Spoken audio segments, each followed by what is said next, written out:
I was kidding, obviously. Is the volume off? No, I hear them. Okay, cool. Really? I wonder what was so important for her trying to blow us off like that. If it wasn't meant to spend time with Hanako, then what would it be? It's really interesting. Shut the fuck up, Misha! God! Yo, see, if I was in this fucking situation, well, it's the guy I am, I'm like, hey, yo, what the fuck?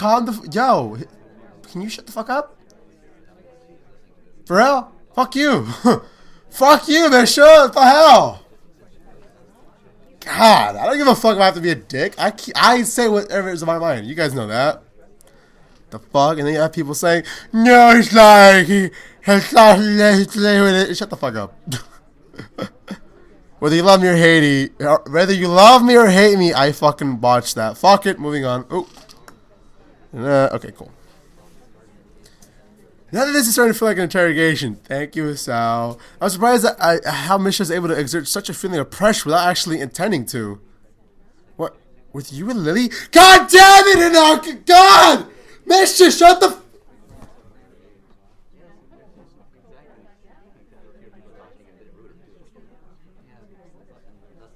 Well, now we have to tell her.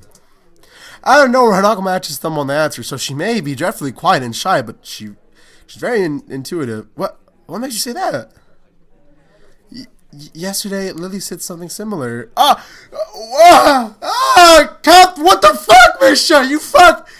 Oh, God! You fucking cunt! I fucking hate you!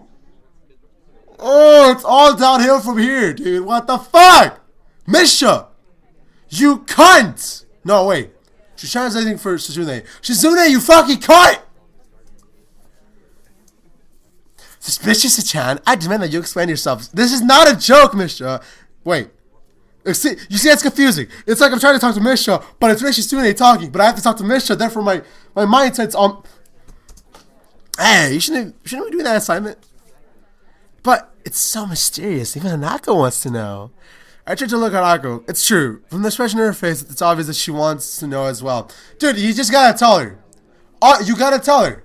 It's to make it feel better, be like, yeah, I was hanging out with Lily. We want to go get birthday presents for you, and I didn't want it to be spoiled! Fucking Misha. Yeah, Hanako, sorry. We didn't tell you. Just that we didn't want you to know. So, that's what I had to say. She wants to know as well, and I think we're past the point where I could measle out of having to provide an explanation. I apologize to Lily in my mind. She really didn't want me to keep it secret, but now it doesn't seem possible anymore. I feel the rush of conflicting emotions, so much that I can't readily identify them, but they crash around my head as I try to calm down and speak. Alright, I'll tell you. I went to town with Lily, but it wasn't what you think. Lily and I were, for Hanako's birthday, the cat is out of the bag, but it looks like Hanako's taking it a little bit better than I thought she would. A brief silence passes in the little group as Shizune and Misha look at each other sheepishly. I could tell they didn't expect their game to turn out like this. You motherfucking cunts! Seriously, dudes, fuck!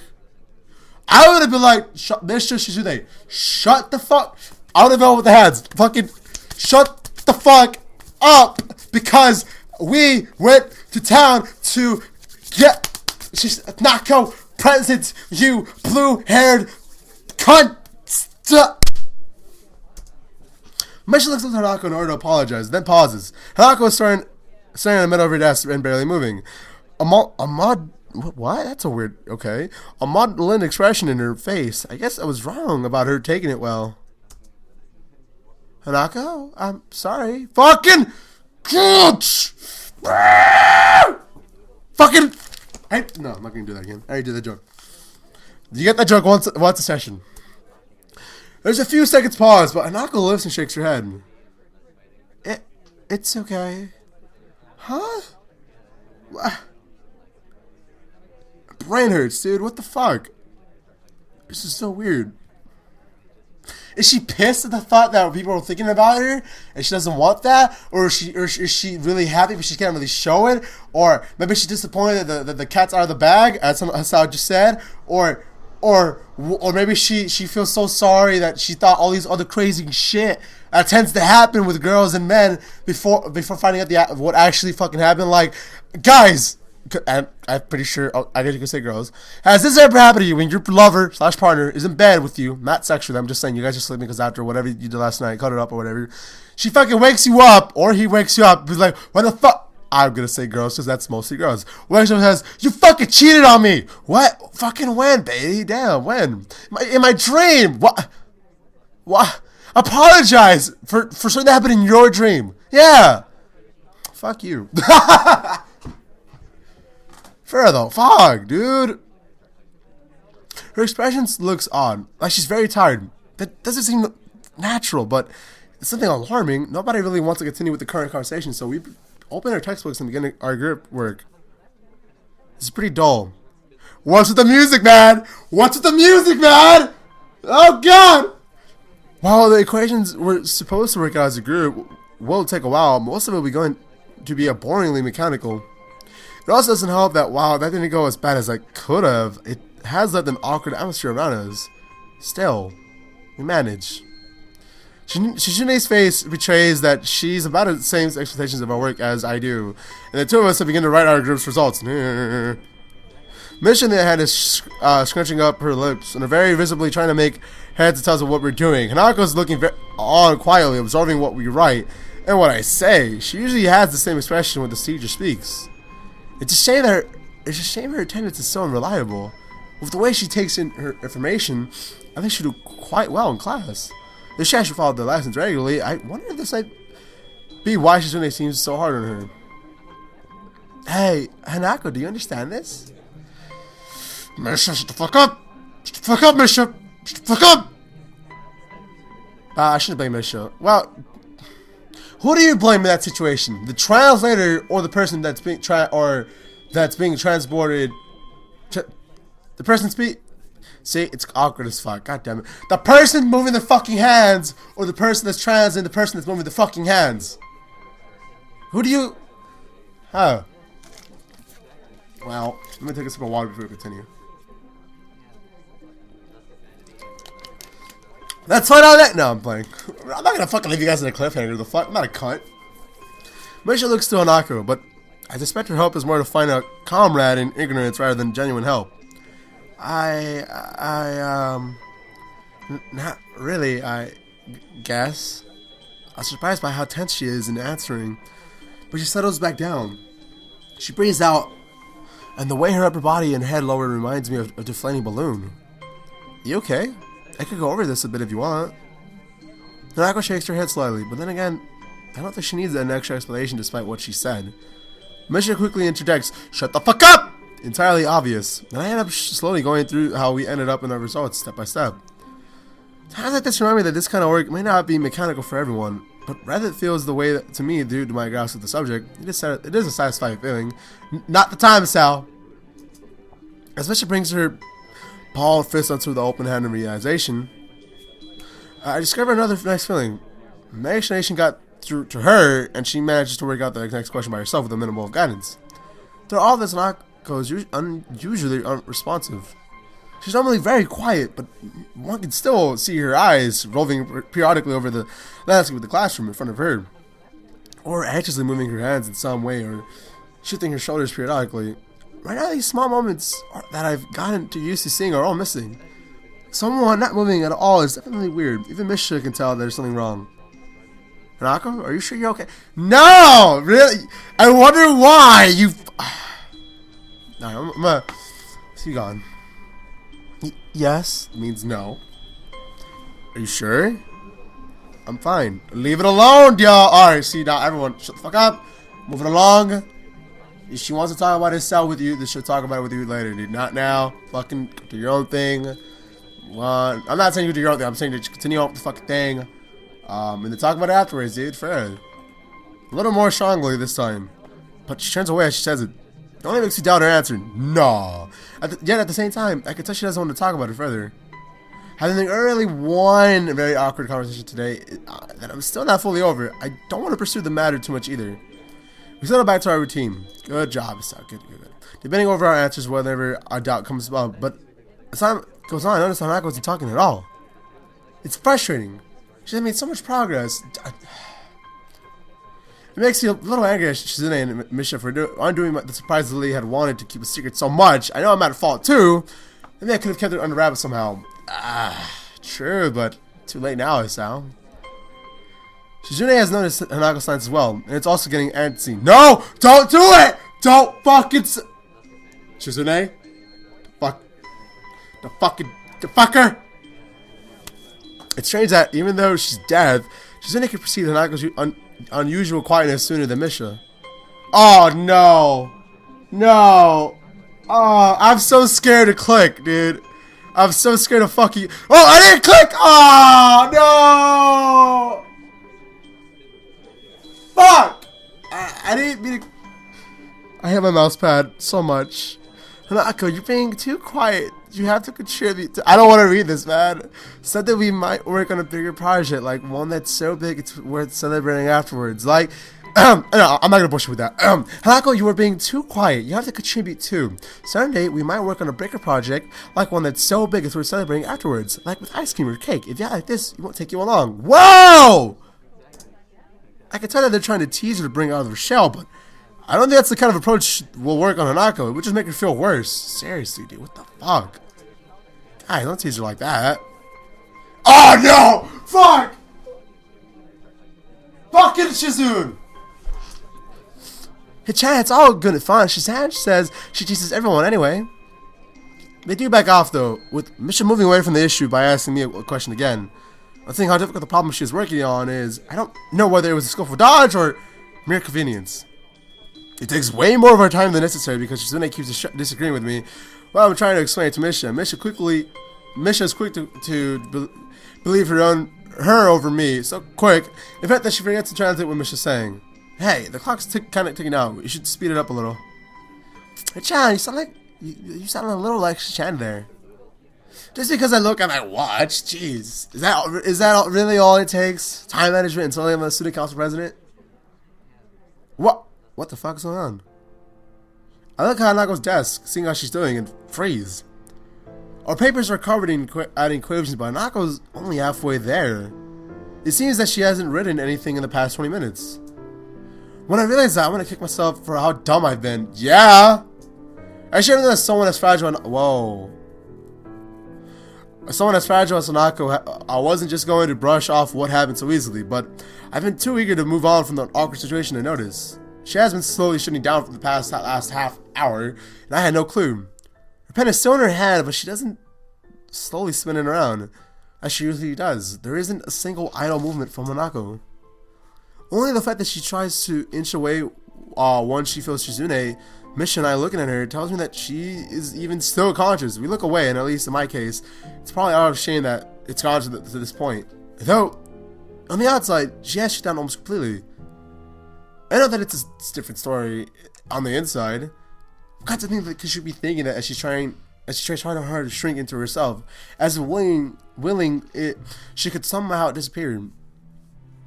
Everyone is looking at her now. Oh, God! I'm so like to move on. Alright, let's move on. Everyone is looking at her now. Sending quick glances in between, putting the finishing touches on their work. Misha attempts to ask her what's wrong, but that only makes the problem worse. If she weren't frozen in her seat, she would have probably run out the room right now. Misha's quick questions are loud enough to be heard throughout the entire classroom. And for a second, I'm ready to snap at her because right in the moment, I'm sorry. Because I can't imagine how much worse it's making Hanako feel. Of course, if I were to do that, it'd only make the situation fucking food! Alright, sorry about that, you guys. My fucking house phone went off, and someone wanted to talk to me about some stupid shit. I completely apologize. That was unprofessional of me. I should have turned off my phone, but let's continue on. Of course, if I were to do that would only make the situation worse. I believe that Hanako had gotten stronger, and she has. But it wasn't enough, and I was too eager to believe it. Now she's terrified, alone in the middle of the classroom, and there's nothing I can do without drawing more attention to her. It's infuriating. Misha's worried, and Shizune is biting her lip. None of us know how to deal with the situation, so I decided to call Moto. Judgment would probably be better than ours. Fucking because fucking Shizune had it playing on way too fucking much, caused this shit to happen, and that's it.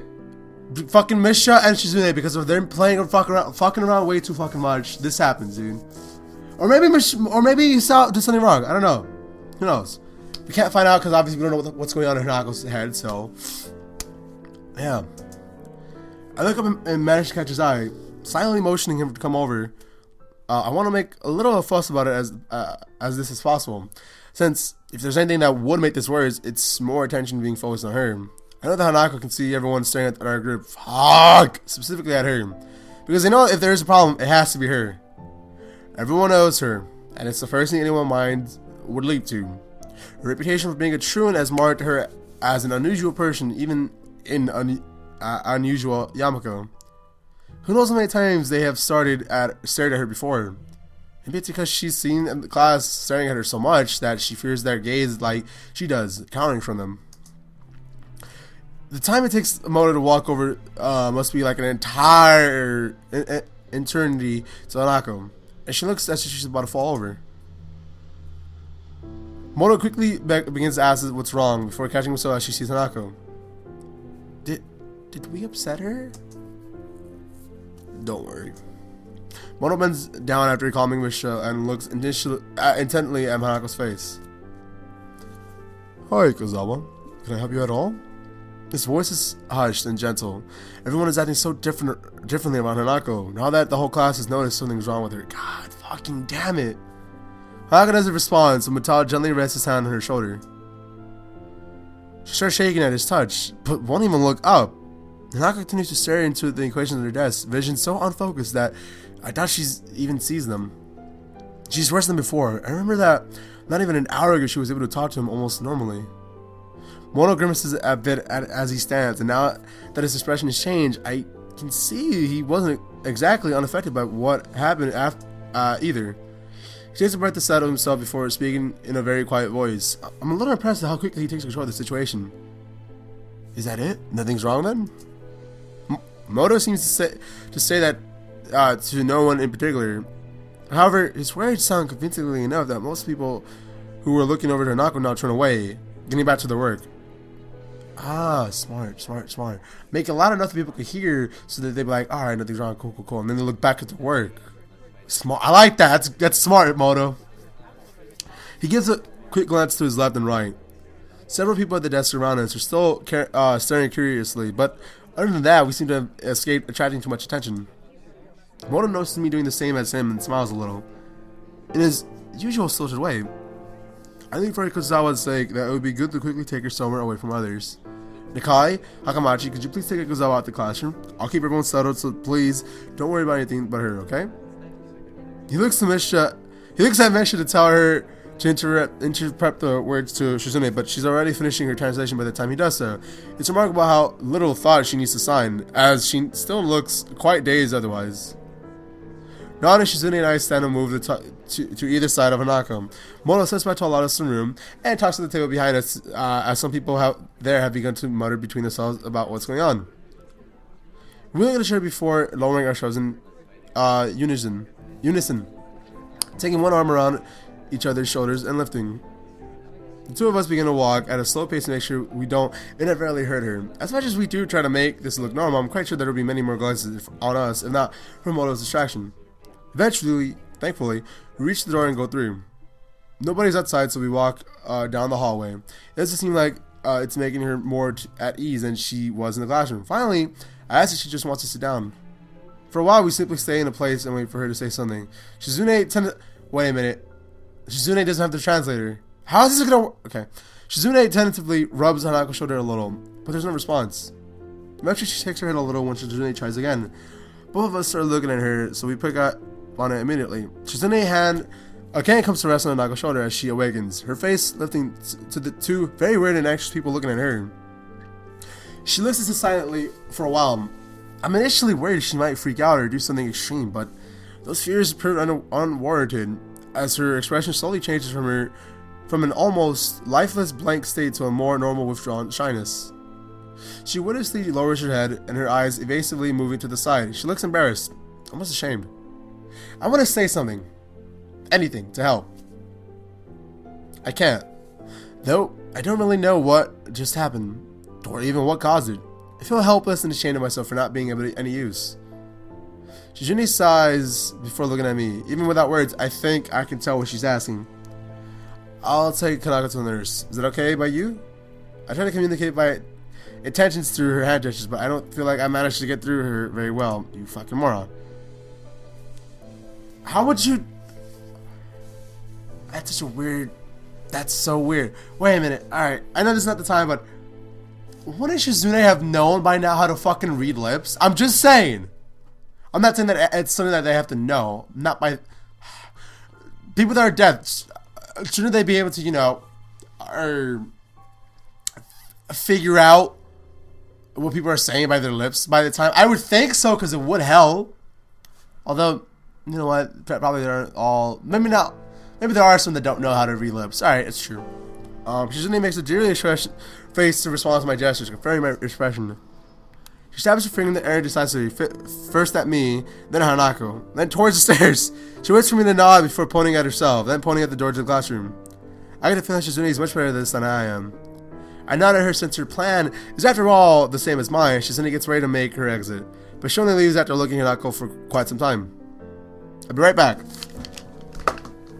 Alright, we're back. Are you okay with me taking you to the nurse's office? Hanako doesn't say anything or nod, but she stands up in place by herself. When I begin to walk, she obediently follows. I read about people being catatonic before, but I think this time I'm seeing it for myself. She looks extremely tired. After everything that's happened, it's not a surprise.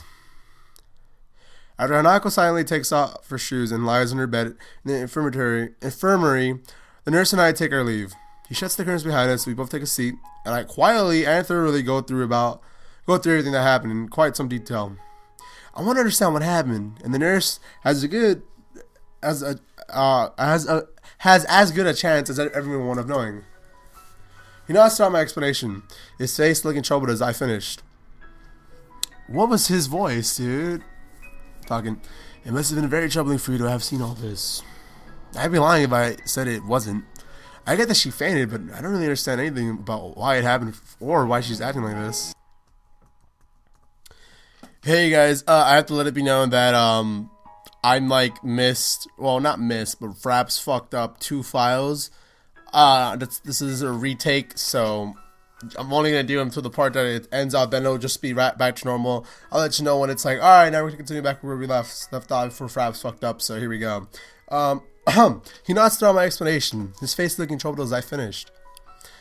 It must have been very troubling for you to have seen all this. I'd be lying if I said it wasn't. I get that she fainted, but I don't really understand anything about why it happened or why she's acting like this. He nods, but his face is clouded. You don't know either? Well, yes and no. It's complicated. I assume you've heard about the concept of patient confidentiality at some point.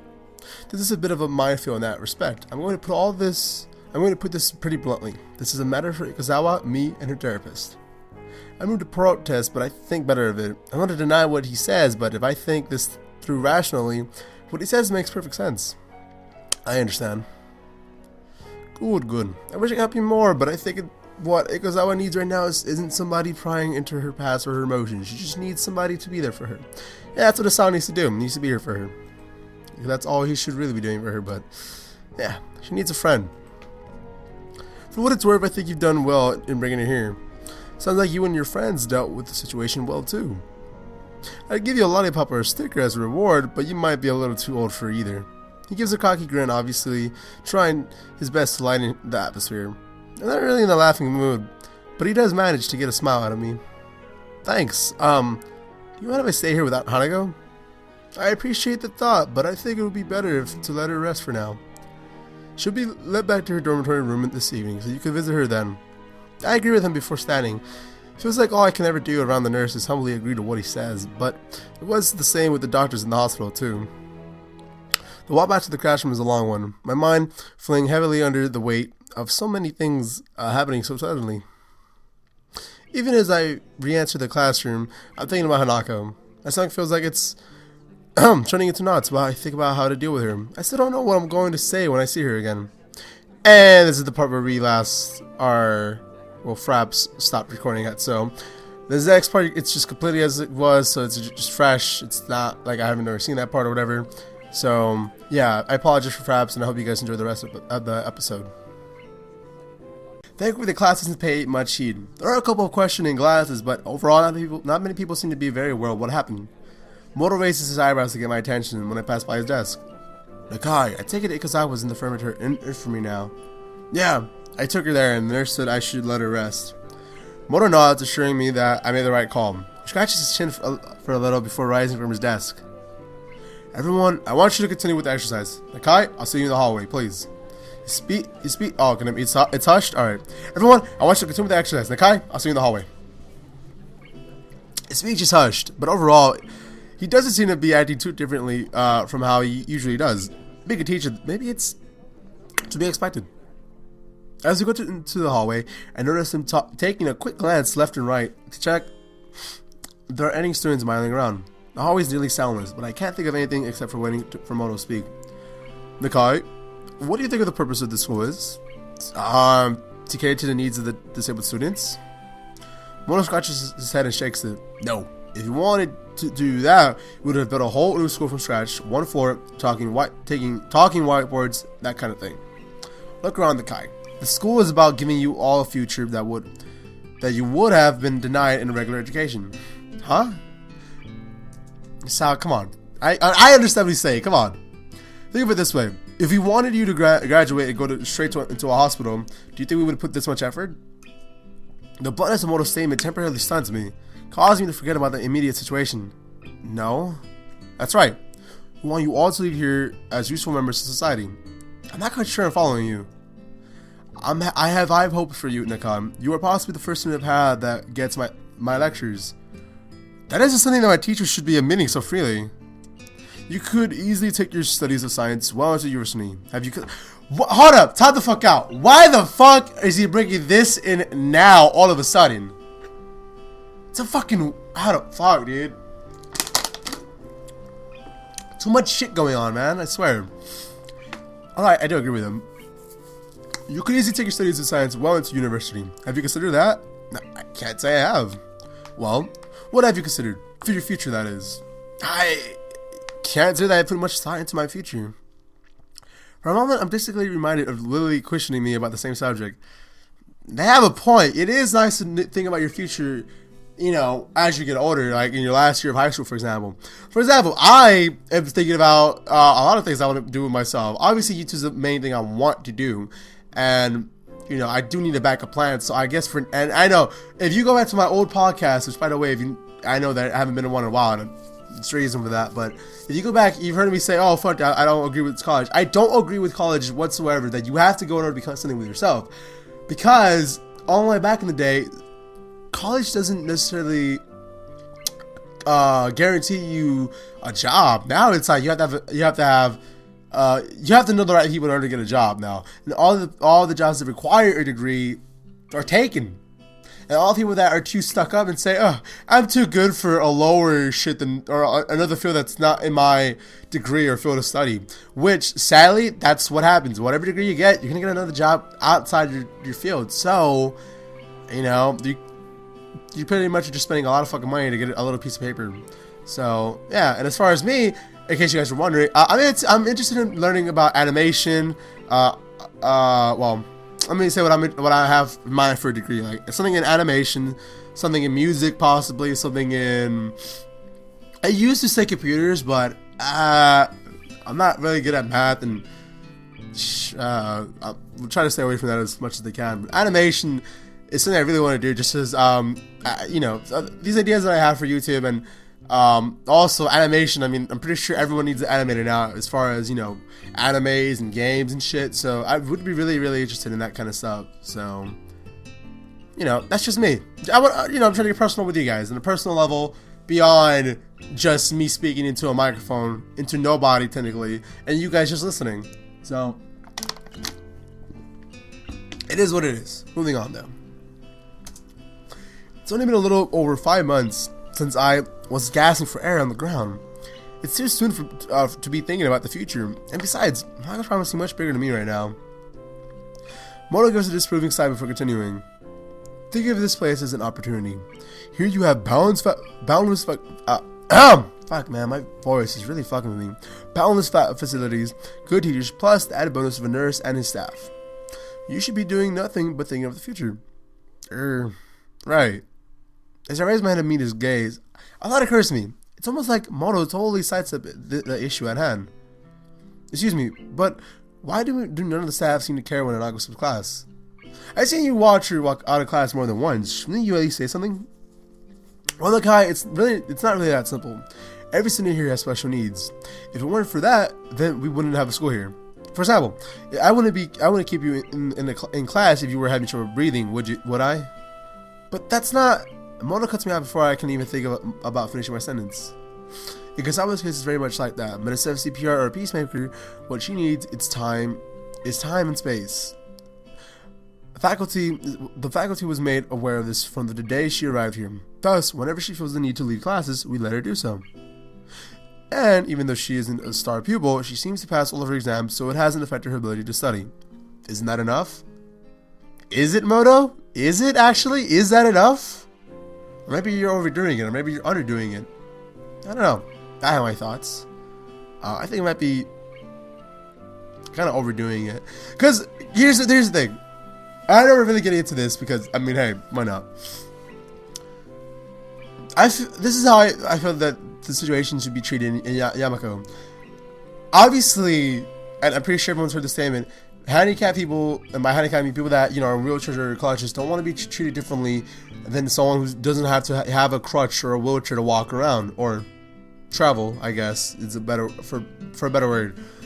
So that's kind of my mindset with that I wouldn't want to treat anyone else different just because of a situation they have. Everyone in this school, he's right about this part. Everyone in this school has their own needs. True. However, I still think that everyone should be treated differently. Not saying, no, fuck you, you're crying out, you're sad about your burning family. No, fuck you. No, I'm not saying that. Obviously, you fucking, special case. But I would say the situation should be like, hey, you have something wrong with you? All right, let's talk, whatever, deal with the situation and then move on, or what have you.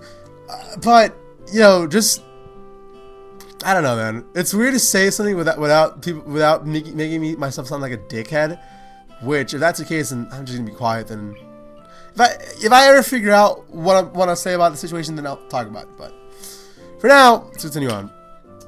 I open my mouth to protest, but I can't find a fault in his argument. While her criticism does at first seem to be worthy, wholly psychological, its worst effects have been on her physique.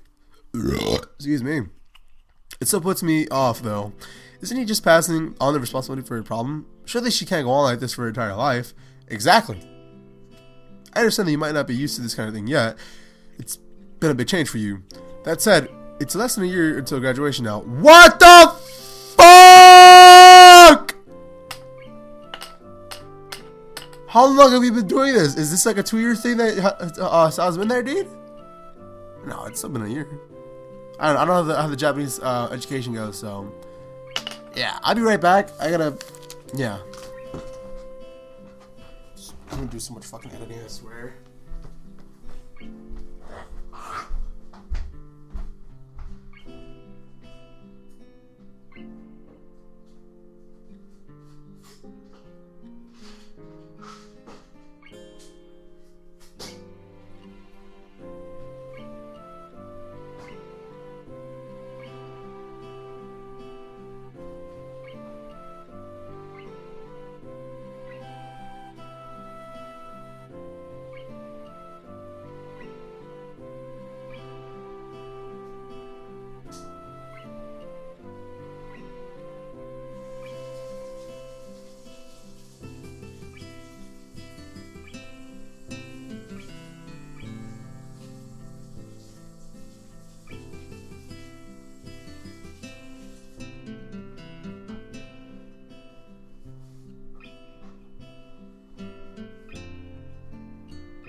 Alright.